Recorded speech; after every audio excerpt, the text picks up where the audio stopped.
কারণে কোনো দুর্ঘটনা না ঘটে, কোনো দুর্বল মানুষ, কোনো অসুস্থ মানুষ যেন আবার এই প্রচন্ড হুড়োহুড়ির মধ্যে বড় ধরনের কোনো দুর্ঘটনার সম্মুখীন না হন, সকলকে সতর্ক থাকবার জন্য আমি বিনীতভাবে অনুরোধ করতেছি। মুহতারাম হাজিরিন, শাইখুল হাদিস আল্লামা আজিজুল হক নব্বরাল্লাহু মারকাদাহু আমি যে হাদিসটি আপনাদের সম্মুখে পাঠ করেছি, সেই হাদিসের আলোকে হযরত শাইখুল হাদিস একটি কথা বলতেন যে এই যে হাদিসে আল্লাহর নবী বললেন হাজার হাজার বছর ধরে বিশ্ব নেতৃত্বের দায়িত্বে ছিলেন নবী আলাইহিস সালামগণ। আখেরি নবীর আগমনের মধ্য দিয়ে নবুয়তের দুয়ার চিরতরে বন্ধ হয়ে গেল। এখানে স্বাভাবিকভাবে একটি প্রশ্ন তৈরি হয়। প্রশ্নটা হলো এই যে হাজার বছর পর্যন্ত দুনিয়ার নেতৃত্বের দায়িত্ব নবীরা দিলেন, নবীরা নেতৃত্ব দিলেন, নেতৃত্বের দায়িত্ব পালন করলেন। আখেরি নবী বলছেন যে তারপরে আর কোন নবী আসবে না। শেষ নবীর আগমনের মাধ্যমে নবুয়তের দুয়ার চিরতরে বন্ধ হয়ে গেল।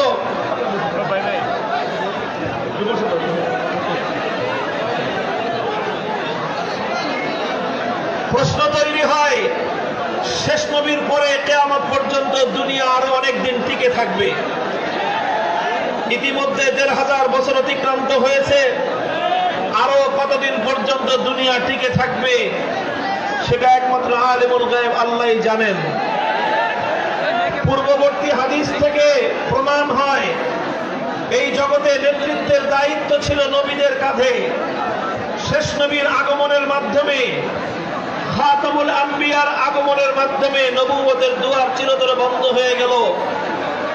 প্রশ্ন হলো, তাহলে শেষ নবীর পরে আগামী দিনে জাতির নেতৃত্ব, জাতিকে সঠিক পথে পরিচালিত করার এই গুরু দায়িত্ব কারা পালন করবেন? এটা ছিল প্রশ্ন। আল্লাহর রাসূল সাল্লাল্লাহু আলাইহি ওয়াসাল্লাম এই প্রশ্নের জবাব দেওয়ার জন্য আরেকটি হাদিস ইরশাদ করেছেন, আল উলামা ওয়ারাসাতুল আম্বিয়া, আল উলামা ওয়ারাসাতুল আম্বিয়া, উলামায়ে কেরাম হলেন নবীদের উত্তরাধিকারী, আলেম সমাজ হলেন নবীদের স্থলাভিষিক্ত, তারা হলেন নবীদের ওয়ারিস। আজকে এই হাদিস আমরা আলেমরা মনে করেছি এটি শুধু আলেমদের ফজিলত বর্ণনা করার হাদিস। আমরা মনে করেছি নবীদের উত্তরাধিকারী, নবীদের ওয়ারিস বলে আলেমদের ফজিলত বর্ণনা করা হয়েছে। শাইখুল হাদিস আল্লামা আজিজুল হক রাহমাতুল্লাহি আলাইহি বলতেন, এই হাদিসের মধ্যে যতটা না আলেমদের মর্যাদা এবং ফজিলতের কথা বলা হয়েছে, তার চেয়েও বেশি আলেমদের দায়িত্ব আর কর্তব্যের কথা বলা হয়েছে। আল্লাহর নবী ওই প্রশ্নের জবাব এই হাদিসের মধ্যে দিয়েছেন। নবুয়তের সিলসিলা যখন বন্ধ হয়ে গেল, শেষ নবীর তিরোধানের পর থেকে কিয়ামত পর্যন্ত উম্মতের নেতৃত্ব দিবে কারা, সেই প্রশ্নের জবাব দিয়েছেন আল্লাহর নবী, আল উলামা ওয়ারাসাতুল আম্বিয়া। কিয়ামত পর্যন্ত দুনিয়াতে আর কোন নবী আসবেন না। কিয়ামত পর্যন্ত দুনিয়াতে নবুয়তের আর কোন নতুন ধারক বাহক আসবে না। কিয়ামত পর্যন্ত আল্লাহর পক্ষ থেকে আর কোন পয়গম্বরের আগমন ঘটবে না। তবে কিয়ামত পর্যন্ত নবীদের সেই গুরু দায়িত্ব, উম্মতকে, জাতিকে নেতৃত্ব দেওয়ার সেই দায়িত্ব পালন করবে আলেম সমাজ। মুহতারাম হাজিরিন, আল্লাহর নবী এই হাদিসের মধ্যে উম্মতে মুসলিমাকে লক্ষ্য করে একটি ইঙ্গিত দিয়েছেন, আর আলেম সমাজকে লক্ষ্য করে আরেকটি ইঙ্গিত দিয়েছেন। আমি এই দুটি ইঙ্গিতের কথা বলে আলোচনা সমাপ্ত করব। প্রথম ইঙ্গিত সাধারণ জনতার উদ্দেশ্যে, প্রথম ইঙ্গিত দুনিয়ার অন্যান্য সকল মানুষকে লক্ষ্য করে, আর দ্বিতীয় ইঙ্গিত হলো আলেম সমাজকে লক্ষ্য করে। সাধারণ মানুষকে লক্ষ্য করে আল্লাহর পয়গম্বরের ইঙ্গিত হলো, হে আমার উম্মত, তুমি যেই হও না কেন, তোমার প্রফেশন যেটাই হোক না কেন, তোমার পেশা যেটাই হোক না কেন, হতে পারো তুমি একজন কৃষক, তুমি একজন শ্রমিক, তুমি একজন মজদুর, হতে পারো তুমি একজন ব্যবসায়ী, তুমি একজন চাকুরিজীবী, হতে পারো তুমি একজন প্রশাসনের বড় দায়িত্বশীল আইন শৃঙ্খলা রক্ষাকারী বাহিনীর সদস্য, হতে পারো তুমি রাষ্ট্রীয় গুরুত্বপূর্ণ পদমর্যাদার অধিকারী, কিন্তু তোমাদের সকলকে লক্ষ্য করে আল্লাহর পয়গম্বরের এই হাদিসের মধ্যে স্পষ্ট ইঙ্গিত হলো কিয়ামত পর্যন্ত আলেমরা নবীদের অবর্তমানে উম্মতের নেতৃত্বের দায়িত্ব তাদের কাঁধে চাপিয়ে দেওয়া হয়েছে। সুতরাং হে সাধারণ উম্মতে মুসলিমা, হে আল্লাহর পয়গম্বরের উম্মতেরা, তুমি যদি আখেরি নবীকে নবী বলে বিশ্বাস করে থাকো, তুমি যদি আখেরি নবীকে নবী বলে স্বীকার করে থাকো, তুমি যদি কিয়ামতের দিন আখেরি নবীর শাফাত এবং তার সুপারিশের প্রত্যাশা করে থাকো, তাহলে নবীর উত্তরাধিকারী যারা আলেম সমাজ তাদেরকে সেইভাবেই মূল্যায়ন করবে যেভাবে আল্লাহর নবী আলেমদের দায়িত্বে নেতৃত্বের দায়িত্ব তাদের কাঁধে তুলে দিয়ে গেছেন। আজকে বড় আফসোসের বিষয় হলো যে এই সমাজের মধ্যে আজকে একটি নতুন জাহেলিয়াত প্রতিষ্ঠিত হয়েছে। আমি এই জাহেলিয়াতকে সমাজ থেকে উৎখাত করতে চাই। এটাই হলো আমার মিশন, এটাই হলো আমার ভীষণ। আর এই জাহেলিয়াতের বিরুদ্ধে কথা বলছি বলে আজকে আমার বিরুদ্ধে অনেকেই রুষ্ট। আমি তোমাদের প্রত্যেকের কাছে আমার স্পষ্ট পয়গাম শুনিয়ে রাখি, জীবনে পণ করেছি, শপথ করেছি, একজনকেই রাজি করব।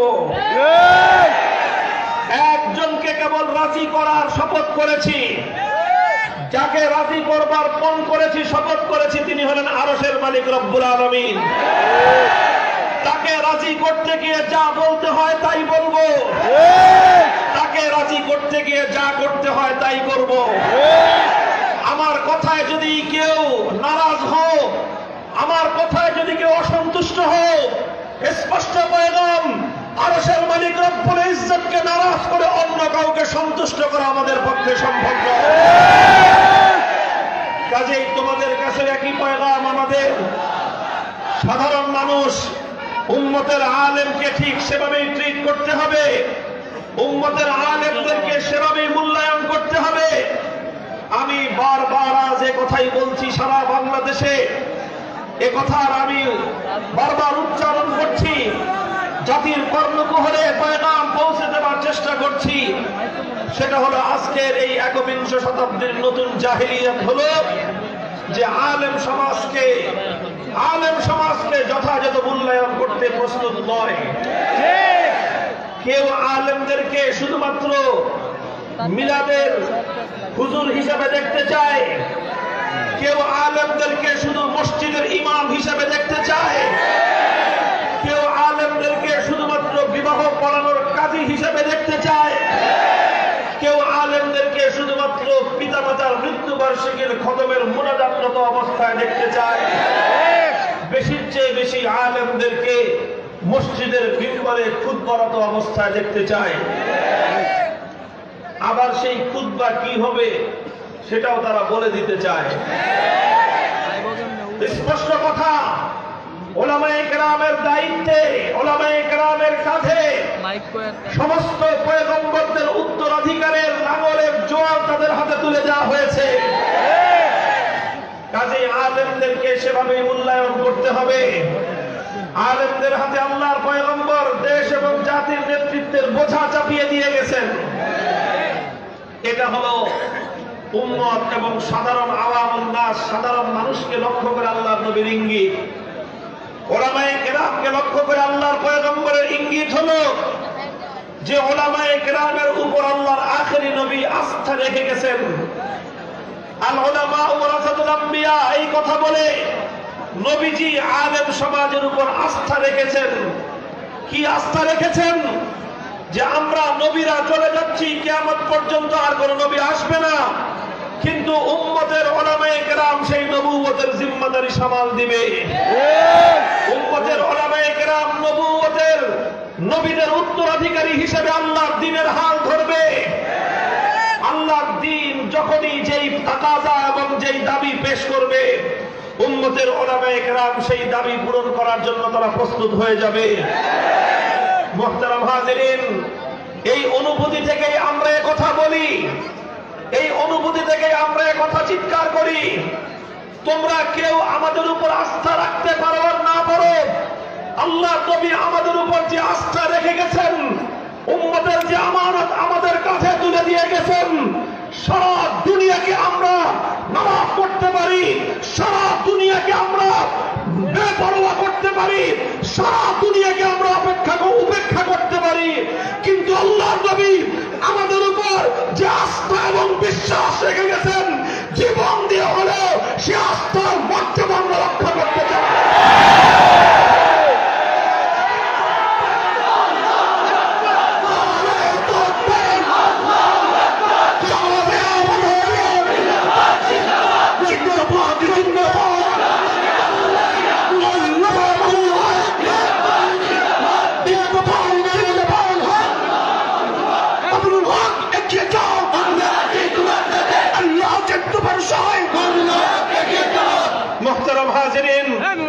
ইসলামের সোনালী যুগের ইতিহাস থেকে কথা দ্ব্যর্থহীন ভাবে প্রমাণ হয়, উম্মতের মধ্যে যে কোনো বিচ্যুতি দেখা যাবে, উম্মতের মধ্যে যে কোনো গুমরাহি দেখা দিবে, উম্মতের মধ্যে যে কোনো ভুল ভ্রান্তি দেখা দিবে, প্রত্যেকটি বিচ্যুতির জন্য, প্রত্যেকটি গুমরাহির জন্য, উম্মতের প্রত্যেকটি বিভ্রান্তির জন্য আল্লাহর আদালতে আর কাউকে জবাব দিতে হোক বা না হোক, প্রত্যেকজন আলেমকে আল্লাহর দরবারে সেজন্য জবাবদিহিতার কাঠ করা দাঁড়িয়ে যেতে হবে।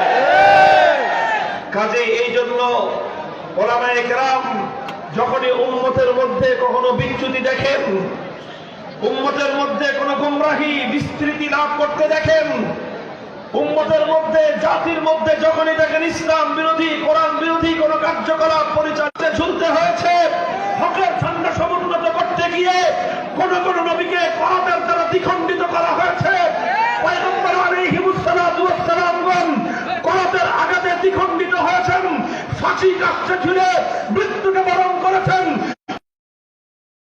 দিয়েছেন, কিন্তু নিজেদের দায়িত্ব পালন থেকে একচুল পরিমাণ পিছপা হননি।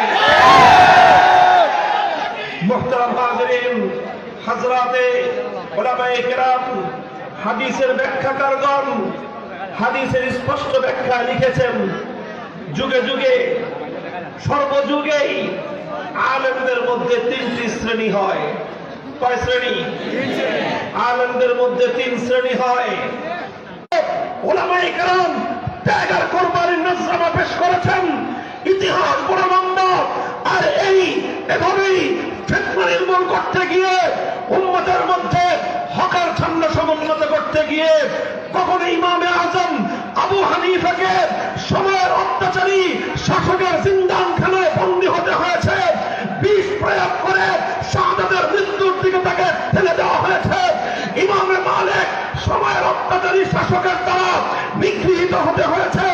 ইমাম আহমদ ইবনে হাম্বল অত্যাচারী শাসকের দ্বারা জিন্দানখানায় বন্দী হয়েছেন। প্রতিদিন ব্যত্যাঘাত করে করে শরীর থেকে রক্ত ঝরানো হয়েছে।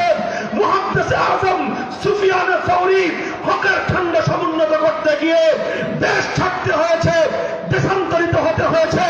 আমিরুল মুমিনিন ফিল হাদিস ইমাম বুখারী রাহমাতুল্লাহ আলাইহি সময়ের অত্যাচারী শাসকের সামনে ইলমে দ্বীনের আত্মমর্যাদা গৌরবকে সমুন্নত রাখতে গিয়ে বলেছিলেন, আমি বাদশার দরবারে ইলম নিয়ে যেতে পারবো না, বাদশার সন্তানকে যদি ইলম শিখতে হয় বুখারীর দরবারে এসে ফকিরের বেশে বসে আলেমের সামনে চাটাইয়ের উপর বসে ইলম শিখতে হবে। ইমাম বুখারী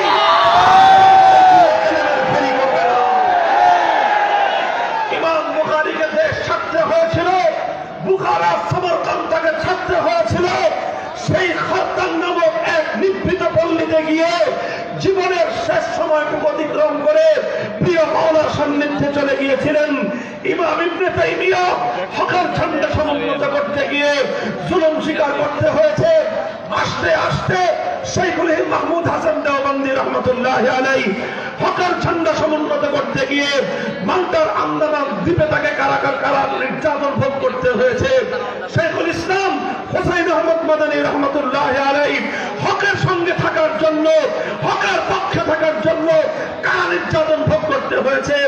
আসেন শাইখুল হাদিস আল্লামা আজিজুল হক রহমতুল্লাহ আলাইহি হকের ঠান্ডা সমুন্নত করতে গিয়ে কারা নির্যাতন ভোগ করতে হয়েছে।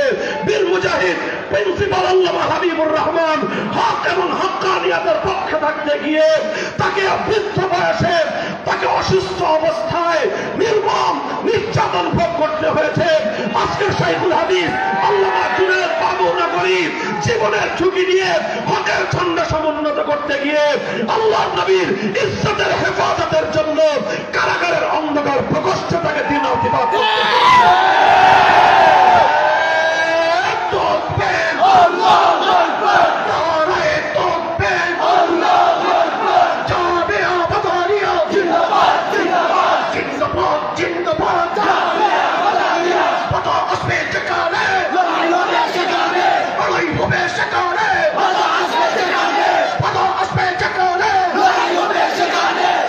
মোহতারাম হাজিরিন, ইতিহাস বড় লম্বা।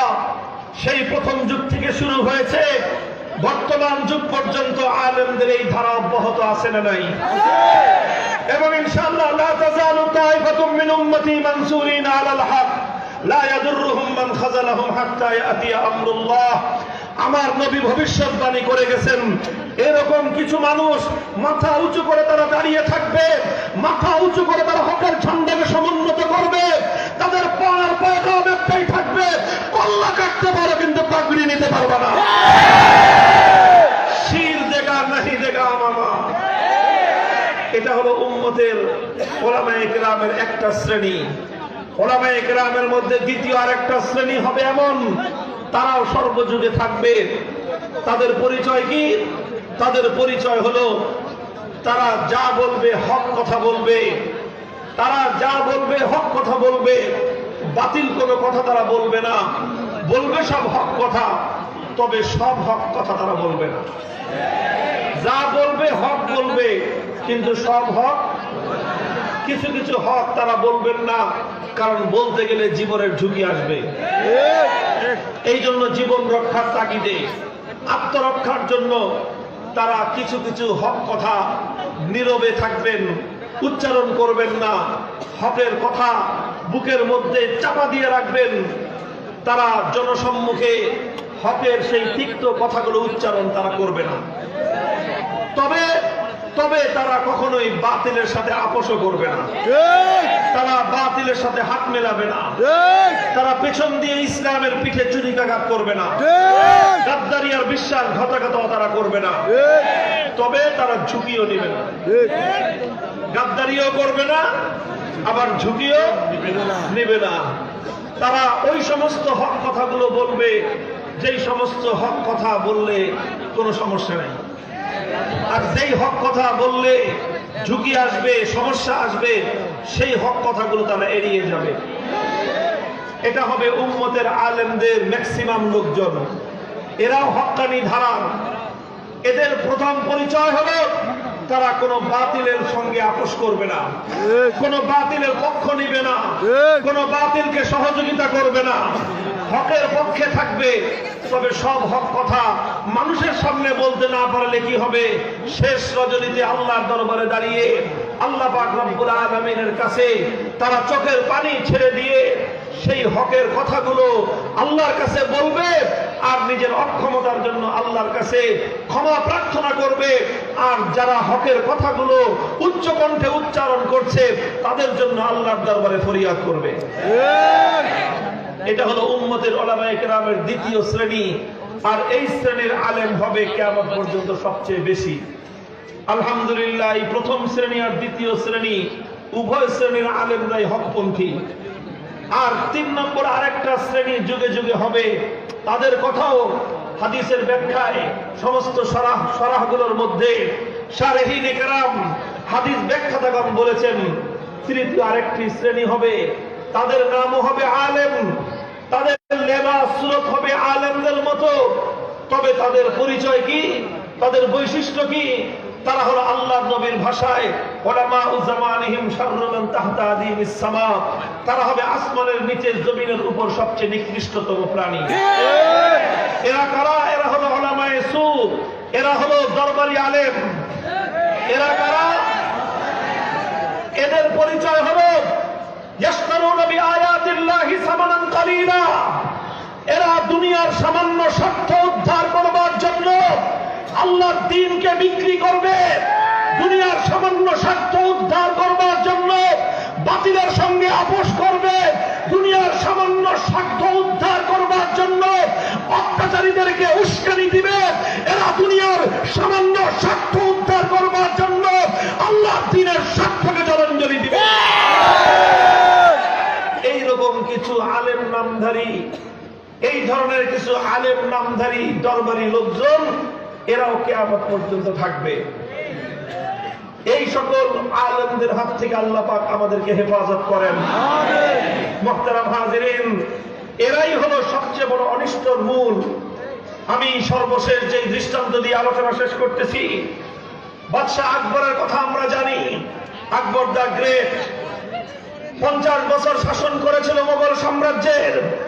আল্লাহর দ্বীন ইসলামকে ধ্বংস করবার জন্য নতুন একটা মতবাদ সে আবিষ্কার করেছিল, দ্বীন ইলাহি নামে। নতুন ধর্ম, কুফরি মতবাদ। মুজাদ্দিদ আল-ফিসানি রাহমাতুল্লাহি আলাইহি শেখ আহমদ সিরহিন্দি বাদশাহ আকবরকে বোঝাবার চেষ্টা করেছিলেন। বলেছিলেন ইসলামের সঙ্গে টক্কর দিতে এসো না, আকবর টিকতে পারবে না। বলেছিলেন ইসলামকে ধ্বংস করতে চেও না, ইসলাম ধ্বংস হওয়ার জন্য দুনিয়াতে আসেনি। তুমি তোমার পক্ষ থেকে নতুন ধর্ম প্রবর্তন করবার চেষ্টা করো না। ক্ষমতার দাপটে, পেশি শক্তির বলে ধর্ম তুমি পারবা, কিন্তু আল্লাহর জমিনে ইসলামকে, ইসলামের আলো নিভিয়ে দিয়ে তোমার সেই বাতিল ধর্ম তুমি চালাতে পারবা না। শেখ আহমদ সিরহিন্দি মুজাদ্দিদ আল-ফিসানি বাদশাহ আকবরকে এই কথা বোঝাবার চেষ্টা করেছিলেন, কিন্তু বাদশাহ আকবরের কানে দিয়ে এই কথা ঢুকে নাই। কেন ঢুকে নাই?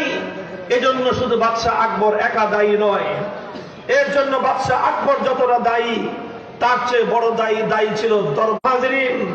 কাজেই ওলামায়ে কেরাম, কথা পরিষ্কার, আমার আগামী দিনের সিংহপুরুষ আল্লামা হাবিবুর রহমান রহমতুল্লাহি আলাইহির মঞ্চে দাঁড়িয়ে জামিয়া মাদানিয়া কাজীর বাজারের ছাত্র জনতা, সিলেটের বিভিন্ন মাদারেস, দরগা মাদ্রাসা সহ সকল মাদ্রাসাগুলোর যে সকল ছাত্র বন্ধুরা আছে, আমি তোমাদেরকে কথাই বলে যেতে চাই, পূর্বসূরীদের কাছ থেকে যে আমানতের জিম্মাদারি উত্তরাধিকার সূত্রে আমরা লাভ করেছি, যখনই আমাদের পক্ষে আসমানি ওহীর ইলম, কোরআন সুন্নাহর ইলমের আমানত যখন আমাদের পক্ষে ধারণ করেছি, এই আমানতের দায়িত্ব হলো যে কোনো মূল্যে হকের ঝান্ডা সমুন্নত রাখতে হবে। কিছু লোক তৈরি হতে হবে যারা যুগের প্রিন্সিপাল হাবিবুর রহমানের ভূমিকায় অবতীর্ণ হবে। কিছু লোক তৈরি হতে হবে যারা যুগের মুজাদ্দিদ আল-ফিসানির ভূমিকায় অবতীর্ণ হতে হবে। কিছু লোক তৈরি হতে হবে যারা যুগের ইবনে তাইমিয়ার ভূমিকায় অবতীর্ণ হবে। কিছু লোক তৈরি হতে হবে যারা ইমাম বুখারীর মতো প্রয়োজনে নিজের দেশ ছাড়তে প্রস্তুত হবে। কিছু লোক তৈরি হতে হবে প্রয়োজনে যারা ইমাম আহমদ ইবনে হাম্বলের মতো ব্যবসাঘাত সহ্য করবে, রক্ত দিবে, জীবন দিবে, কিন্তু কখনোই বাতিলের সামনে মাথা নত করবে না।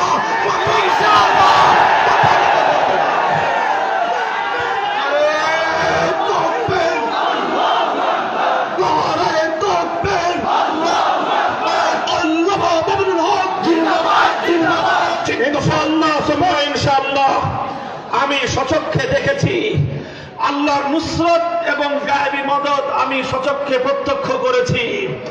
হকের উপর অটল থাকলে फिजाए बदर पैदा कर फरिश्ते तेरी नुसरत को, फिजाए बदर पैदा कर फरिश्ते तेरी नुसरत को उतर सकते हैं कतार अंदर कतार भी। आज तुम्हें शेखुल हिंदर मतो माथाয় কাফনের কাপড় বাঁধো, আজ তুমি শেখুল ইসলাম মাদানীর মতো বুকের মধ্যে হিম্মত লালন করো, আজ তুমি শেখুল হাদিসের মতো হুঙ্কার ছাড়ো, আজ তুমি প্রিন্সিপাল হাবিবুর রহমানের মতো দুঃসাহসী ভূমিকায় অবতীর্ণ হও। আজ আরশের মালিক রব্বুল আলামিন তোমার উপর সেভাবে খোদার মদদ নাজিল করবে। আল্লাহর মদদ যখন আসবে দুনিয়া সমস্ত বড় বড় শক্তিগুলো তোমার সামনে ভেজা বেড়াল হয়ে যাবে। আল্লাহ পাক রব্বুল আলামিন এই হক এবং হক্কানিয়াতের ঝান্ডা নিয়ে আমাদেরকে সামনে অগ্রসর হওয়ার তৌফিক দান করেন। ইনশাআল্লাহ হকের পথে আছেন তো?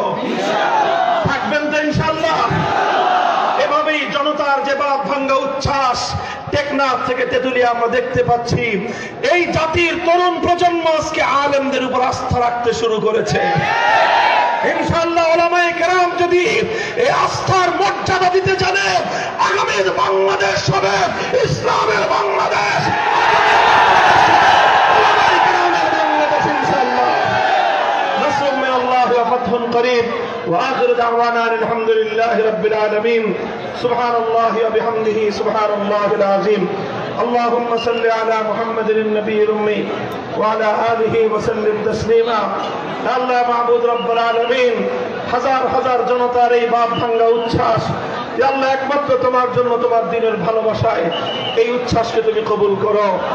আল্লাহ ইসলামের প্রতি মানুষের এই জাগরণ আল্লাহ দেশে ইসলামের বিপ্লবের জন্য তুমি কবুল করে নাও। আল্লাহ প্রিন্সিপাল হাবিবুর রহমান নব্বরাল্লাহু মারকাদাহুর হাতে গড়া ফুলের বাগান, তার মঞ্চে তার মাকবারাকে সামনে রেখে তোমার শাহী দরবারে হাত উত্তোলন করেছি। আল্লাহ তোমার এই বান্দার জিন্দেগীর সমস্ত খিদমাতকে তুমি কবুল করো। আল্লাহ তার রেখে যাওয়া অসম্পূর্ণ কাজগুলো আল্লাহ মঞ্জিল পর্যন্ত পৌঁছানোর তৌফিক এবং হিম্মত আমাদেরকে তুমি নসিব করো। তার আদর্শের ঝান্ডা ধরে চলবার তৌফিক এনায়েত করো। আল্লাহ আমাদের বুজুর্গ যারা রয়েছেন হায়াতে, আল্লামা গাছবাড়ি হুজুর এই মাটিতে আছেন, আল্লামা জুনায়েদ বাবু নগরী সহ আমাদের সকল মুরব্বিয়ানদের আল্লাহ তুমি নেক হায়াত দারাজ করে দাও, তাদের ছায়া উম্মতের জন্য প্রলম্বিত করে দাও। আল্লাহ আমাদের শাসকদেরকে আল্লাহ তুমি সঠিক পথে পরিচালিত করো, তাদেরকে সঠিক বুঝ দান করো। উলামায়ে কেরামের যথাযথ মর্যাদা বুঝবার তৌফিক দান করো। উলামায়ে কেরামের দায়িত্ব অনুভূতি কি আল্লাহ, সেই উলামায়ে কেরামকে সেই অনুভূতি দান করো। শাসকদেরকেও আলেমদের দায়িত্ব এবং কর্তব্য সম্পর্কে যথাযথ উপলব্ধি তুমি দান করো। আল্লাহ হাজার মানুষ শাহী দরবারে আল্লাহ তোমার শাহী দরবারে মাঝরাতে হাত তুলেছে। আল্লাহ আমাদের সকলের হাতগুলোকে তুমি কবুল করো, জিন্দেগীর সমস্ত গুনাহ খাতা মাফ করে দাও।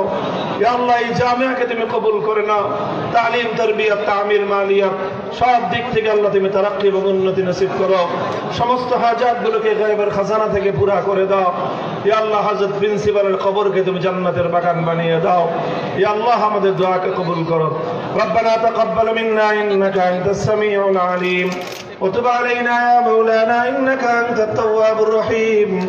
سبحان ربك رب العزة عما يصفون وسلام على المرسلين والحمد لله رب العالمين.